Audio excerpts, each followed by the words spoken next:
ब्रह्मांड यत्र तत्र सर्वत्र।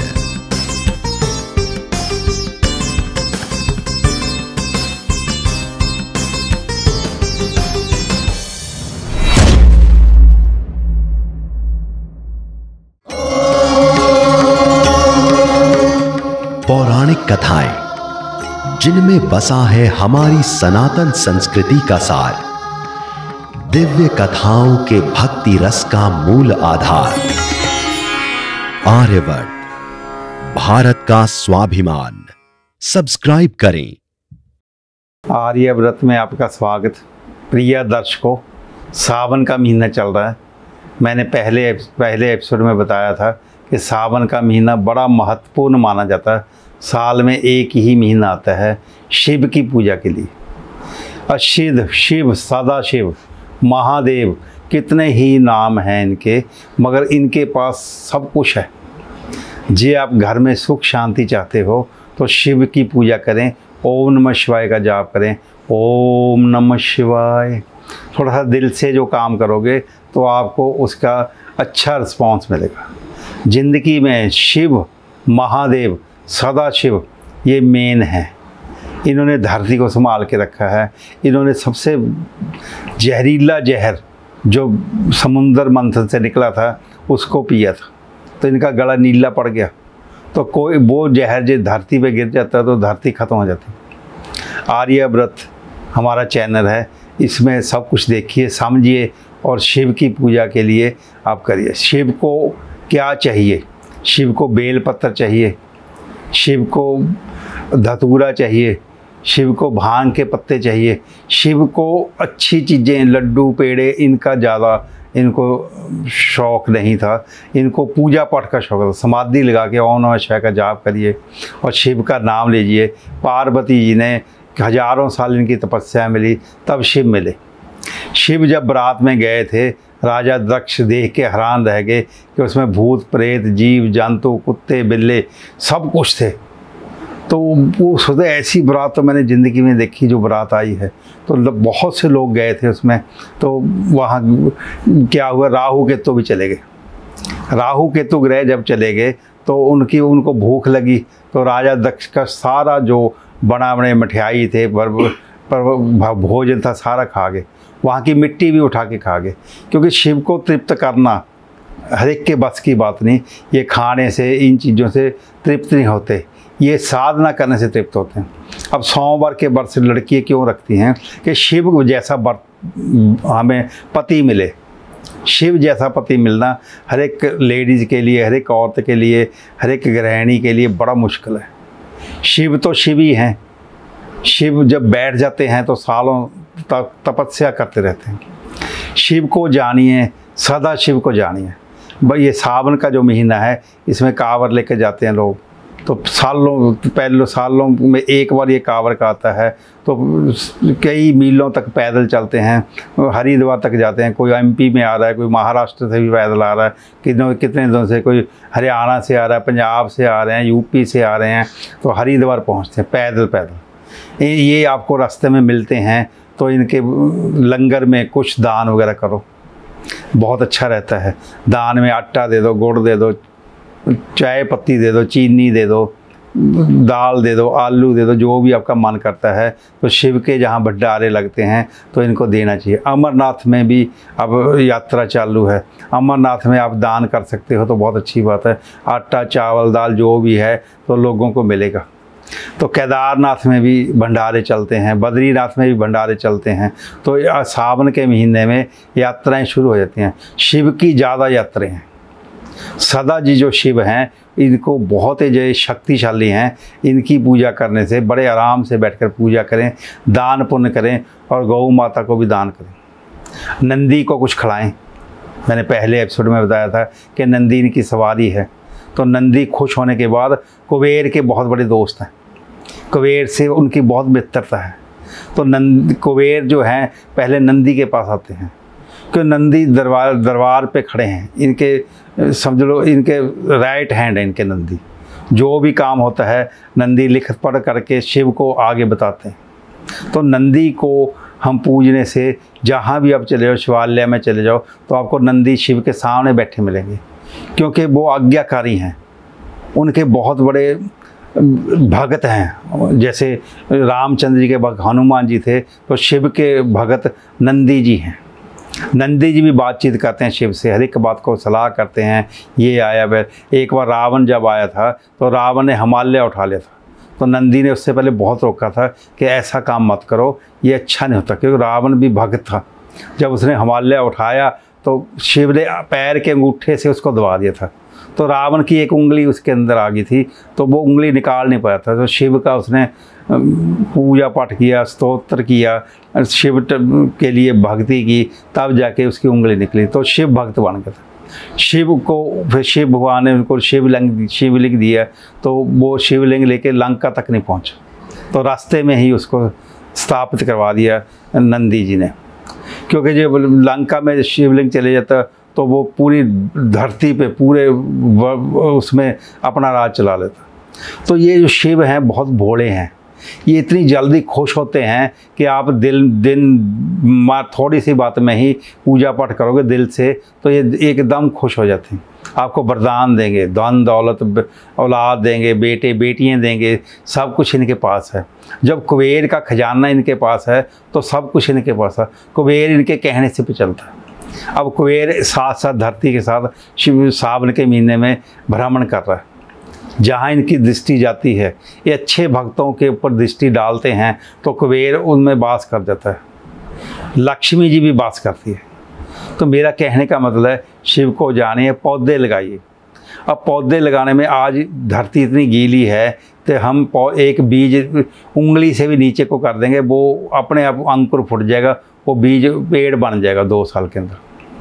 जब पेड़ बनेगा तो ऑक्सीजन मिलेगी, ऑक्सीजन मिलेगी तो हमें सांस लेने में हर एक चीज़ में सुविधा मिलेगी। आजकल ये हमें धरती को इतना गंदा कर दिया कि पानी का सतर 200 फुट तक नीचे चला गया। कोई टाइम ऐसा था कि पानी 20 फुट पे होता था, क्योंकि धरती के अंदर केमिकल चले गए, पॉलीथीन चले गए, इसलिए धरती में पानी जो है समुद्र में जा रहा है। अब समुद्र आगे आगे पानी को बढ़ा रहा है, तो आने वाले टाइम में तो बड़ा मुश्किलें पड़ जाएंगी। तो आप, मेरी शिक्षा यही है कि आप ऐसी चीज़ों का इस्तेमाल ना करें जो कि पानी को रोकें, और शिव की पूजा करें। शिव का जो कलयुगी मंत्र है, जो कलयुग में हम मंत्र लेते हैं, तो शिव के बहुत मंत्र हैं, तो वो बड़े टफ होते हैं।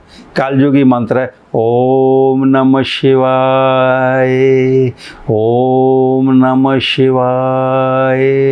ये मंत्र सवेरे उठ के आप 10 बार, 12 बार, 15 बार करें तो आपके मन को शांति मिलेगी। चलते फिरते भी इसको मंत्र को कर सकते हैं, मगर शुद्ध रह के करें। सावन के महीने में हर एक जीव धरती के ऊपर आ जाता है। धरती के अंदर जो जीव रहते हैं वो भी ऊपर आ जाते हैं, क्योंकि शिव को के दर्शन करने के लिए वो आते हैं। तो शिव के दर्शन करने में आज नाग देवता भी इनके गले में हैं, तक्षक नाग बोलते हैं उसको। वो भी जो, और तक्षक नाग जो है तो नागों का देवता है।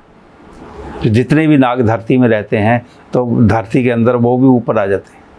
और शिव के दर्शन करने के लिए ये सावन का महीना के हमारे गुरु, हमारे महादेव, हमारे सदा शिव कहीं दिख जाएं तो हमारा भी जीवन का सुधार हो जाए। हर एक जीव जो है इस धरती पे आया है, ये मृत्यु लोग है। वो चाहता है कि मेरी ज़िंदगी सुख शांति से गुजरे। सुख शांति से तभी गुजरेगी जब हमारे कर्म, धर्म और अंदर से मन में सच्चाई होगी। जब हम सच्चे मन से कोई काम करते हैं तो हमारे अंदर काफ़ी विल पावर और हौसला आ जाता है। हौसला ये आता है कि हम सच्चे हैं। और झूठे इंसान से झूठे काम में करोगे तो हम वीकपन में हो जाएंगे, हमारी टांगें कांपेंगी, हमारे हाथ कांपेंगे, क्योंकि हमारे को भक्ति का रिस्पॉन्स नहीं मिलता। अच्छा भक्ति अच्छी करोगे, सच्चाई से करोगे तो आपको अच्छा घर बार मिलेगा, बच्चे मिलेंगे, पत्नी मिलेगी। जो लड़कियां हैं, कुंवारी लड़कियां हैं, वो व्रत क्यों रखते हैं? 16 सोमवार। आप गिनो मत व्रत को, आप व्रत रखते जाओ। आपको अच्छा पति तभी मिलेगा कि आपने पूरी उम्र उस पति के साथ निकालनी है। एक पति बहुत है, तो आप बिना गिने इन व्रतों को रखो। शिव गिनती करना भगवान की किताब में नहीं लिखा, कहीं शास्त्रों में नहीं लिखा। ये बनाया हुआ है 16 व्रत, 17 व्रत, 18 व्रत, ये कुछ नहीं है। इसको ये बोलो कि शिव भगवान जी, हे महादेव, मैं आपके आगे आराधना कर रही हूँ कि मेरे व्रत सफल कीजिए, मेरे को अच्छा पति मिलिए, जो आपका भगत हो, आप जैसा हो, तो बड़ी खुशी की बात मिलेगी जी, ऐसा मिल जाए। तो शिव जैसा पति मिलना तो बड़ा मुश्किल है। मैं तो कुछ नहीं उनके सामने, पर मैं प्रार्थना करता हूँ लड़कियों को, जो भी सारे ऐसे भारत में रहती हैं, उनका जीवन सुख शमाया से चले और गृहस्थ जीवन में खुशी मिले। तो शिव जैसा, जब शिव के चरणों में आराधना करने वाला पति मिले तो ज़िंदगी में सुख शांति मिलेगी। अब मैं ब्रेक के बाद आपको दोबारा मिलता हूँ।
भारत का स्वाभिमान।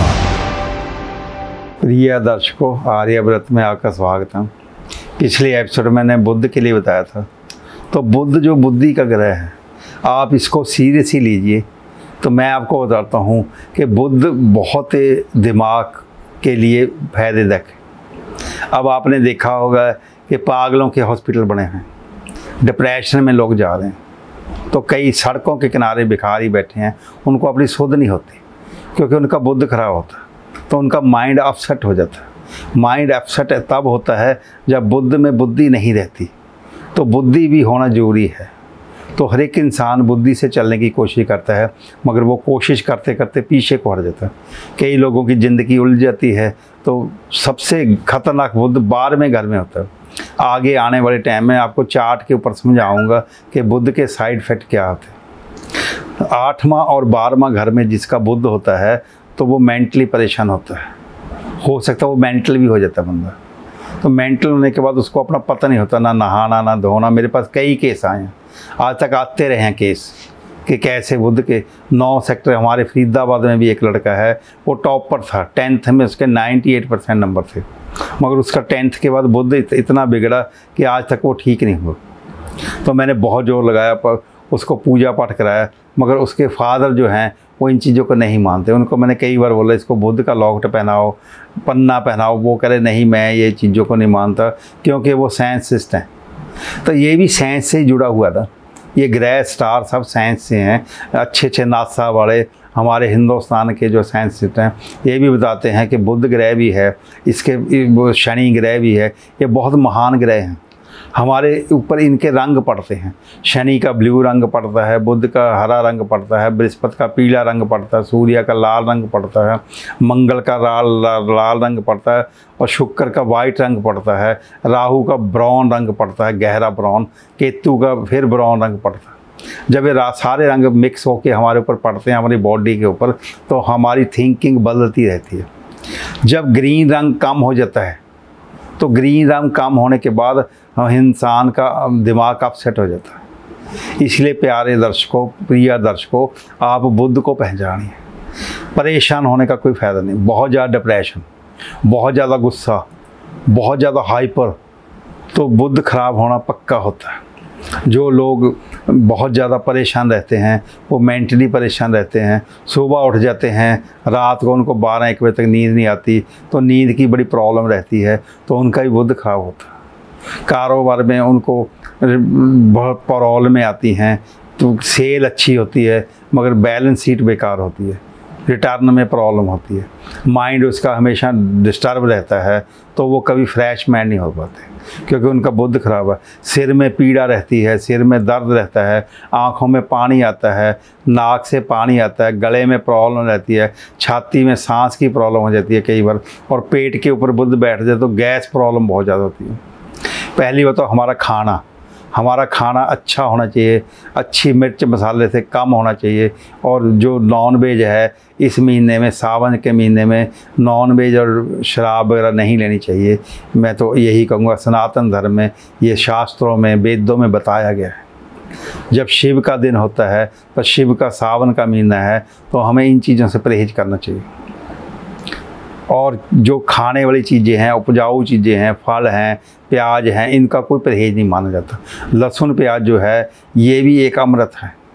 मैं नहीं कहता ब्राह्मण होने के नाते कि लहसुन प्याज ना खाओ, ये ना करो, इतने बंधन ज़िंदगी में नहीं होते। लहसुन प्याज अमृत से बना हुआ, एक बार की बात है जब अमृत का देवताओं को अर्पण कराने के लिए, समझाने के लिए, तो विष्णु भगवान ने मोहिनी का रूप धारण किया, तो वो अमृत पिलाने लगे, तो राहु देवता बन के उसमें बैठ गया। जब देवता बन के बैठा तो वो पीने लगा, तो 3 घूंटे उसने पी, तो नारद मुनि ने उनको बता दिया कि ये राहु है। तो विष्णु भगवान ने उनका गला काट दिया, जो बूंदे धरती पे गिरी उससे लहसुन प्याज पैदा हुआ। तो लहसुन प्याज राक्षस का झूठा है, पर है अमृत।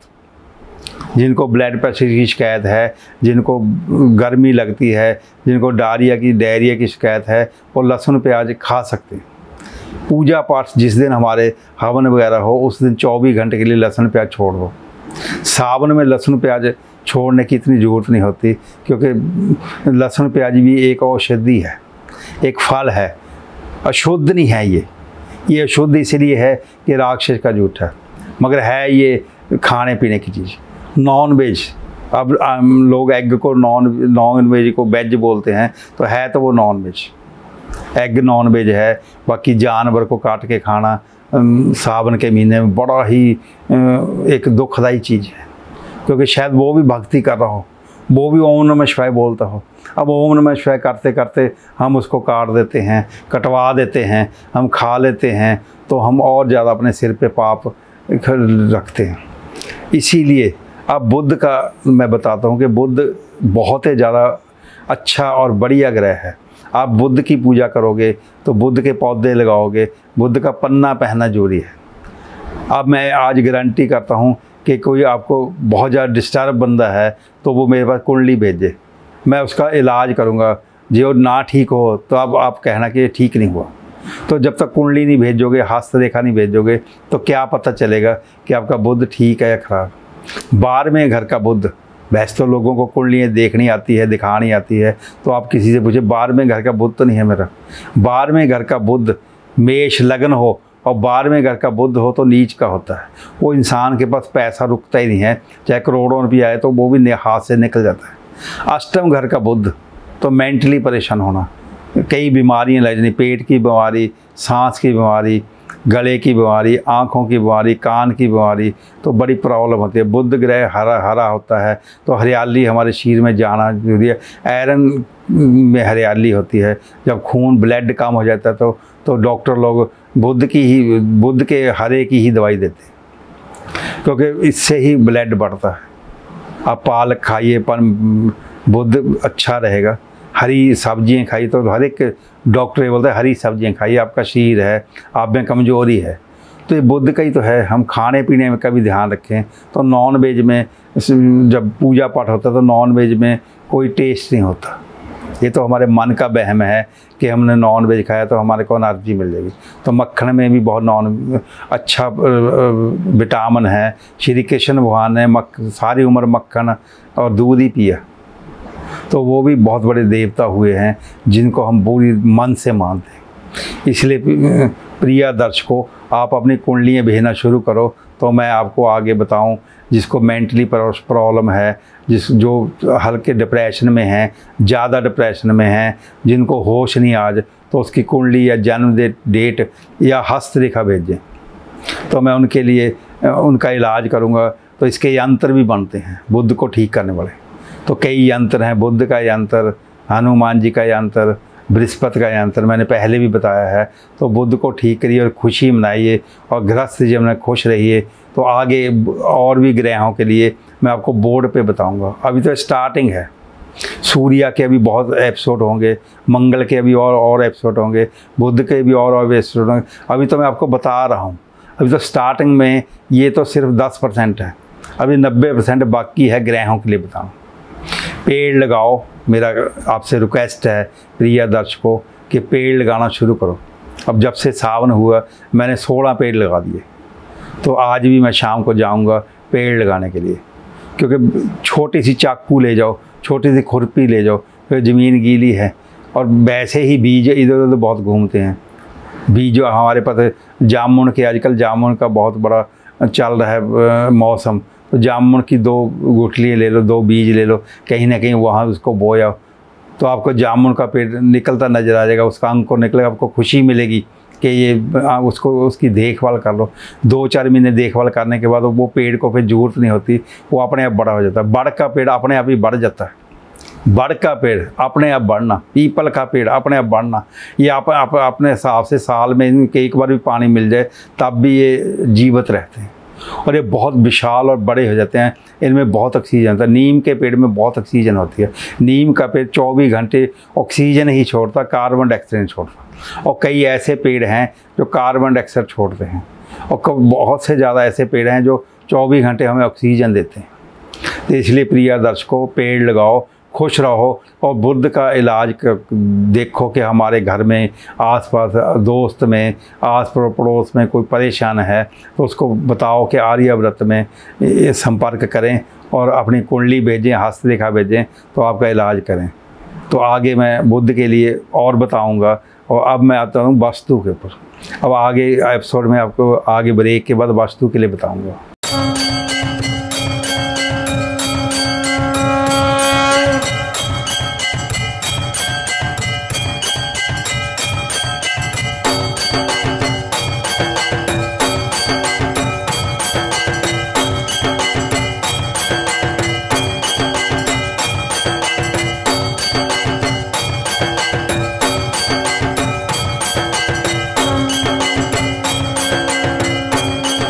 सनातन रीत रिवाजों का क्या है अर्थ, देखिए और समझिए। आर्यवर्त, भारत का स्वाभिमान। प्रिय दर्शकों, आर्यव्रत में आपका स्वागत है। अब मैं आपको वास्तु के दोष बताता हूँ। तो हम बड़े दुखी रहते हैं, हमारे घर में हमारा मन नहीं लगता। क्यों नहीं लगता? कि कई वास्तु के दोष होते हैं। अब आज तक दुनिया में हमारे आर्यव्रत में, सनातन धर्म में जितने भी मंदिर बने हुए हैं वो वास्तु के हिसाब से बने। उनमें जाके हमारा मन खुश हो जाता है। और मंदिर का मतलब मन को समझाने के लिए, मंदिर मन को समझाने वाला मंदिर होता है। देवताओं की मूर्तियाँ देख के हमें अपने आप को एहसास होता है कि हम यहाँ आके अपने माइंड को डिस्टर्ब नहीं होते। तो वजह क्या है कि आप जो जितने भी प्रिय दर्शक हैं मेरे, उनको आज मैं बता दूं वास्तु के हिसाब से साउथ की तरफ सिर करके सोना चाहिए। बेड किधर भी लगा हो, उत्तर में उत्तर की तरफ ढो हो, पश्चिम की तरफ ढो हो, तो आप साउथ की तरफ सिर कर लो।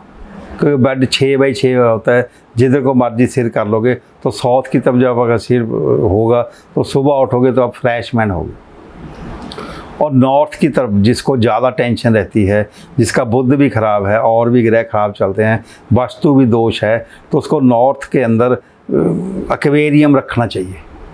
मछलियों वाला, कई तरह की मछली आती है, पिंक भी आती है, रेड भी आती है। तो एक शार्क चाहिए ब्लैक रंग की, 5 रेड 1 शार्क।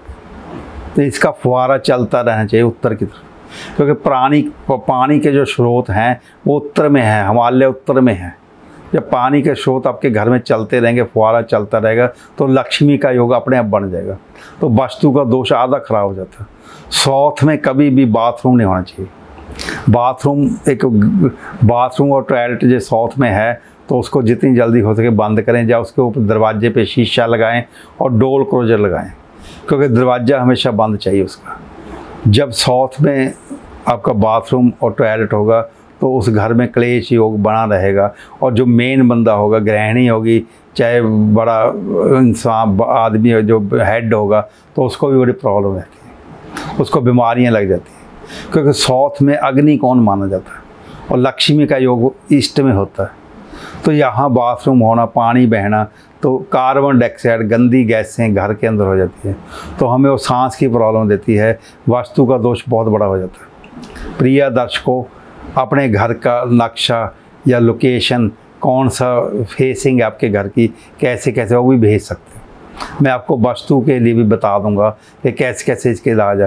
तोड़ फोड़ करने से अच्छा है तो वैसे पिरामिड आते हैं, शीशे आते हैं, कई ऐसी ऐसी चीज़ें आती हैं कि जो वास्तु के दोष को 50% कम कर देती हैं। अब हर एक का घर वास्तु के हिसाब से नहीं बनता, तो कईयों का कोई बिल्डर बनाते हैं, कईयों को पता नहीं होता, कई किराए पे रहते हैं, उनको वो घर सूट नहीं बैठ रहा है, तो जब शिफ्ट करते हैं उससे पहले अच्छा था और दूसरी जगह शिफ्ट करते हैं उनको प्रॉब्लम शुरू हो जाती है। इसका मतलब वास्तु का दोष है। प्रिय दर्शकों, अपनी ज़िंदगी को सुधारने के लिए मेरे से संपर्क करें, आर्यव्रत से जुड़ें और गौ माता को दान करें, तो मेरा यही कहना है। प्रिय दर्शकों, वास्तु का भी बहुत बड़ा दोष माना जाता है, तो वास्तु दोष होने से सारे घर वाले, परिवार वाले आपस में थोड़े से झगड़े होते रहते हैं, पति पत्नी की बनती नहीं है। इसीलिए आप अपना जो किराए पे रहते हो तब भी आप वास्तु का नक्शा या लोकेशन भेज सकते हो या फेसिंग भेज सकते हो कि हमारी ये लोकेशन है, हम यहाँ रहते हैं, हमारा फेसिंग ये है, ऐसे ऐसे बाथरूम है। आप लिख के भी भेज सकते हो, व्हाट्सएप पे भी भेज सकते हो। तो आप मेरे से संपर्क करो, कुंडली भेजो, वास्तु के दोष निवारने के लिए घर का फेसिंग भेजो, तो मैं आपको बता दूँ। आर्यव्रत से सुने। आगे के एपिसोड के लिए आप इंतजार करें। जय सदाशिव, खुश रहो। सावन का महीना, पूजा करो, मेरी तरफ से सबको आशीर्वाद। आर्यवर्त, भारत का स्वाभिमान।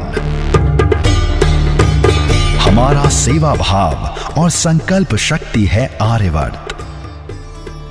आपके द्वारा बुक करी गई हर पूजन सेवा व सामग्री में से एक हिस्सा गौ सेवा में लगाया जाएगा, जिससे न केवल आपको सुख शांति मिलेगी, अपितु गौदान सदृश पुण्य की भी प्राप्ति होगी। दान असंख्य पापों को नष्ट कर देता है। दान ही धर्म का पूर्णत्व और उसका आभूषण है।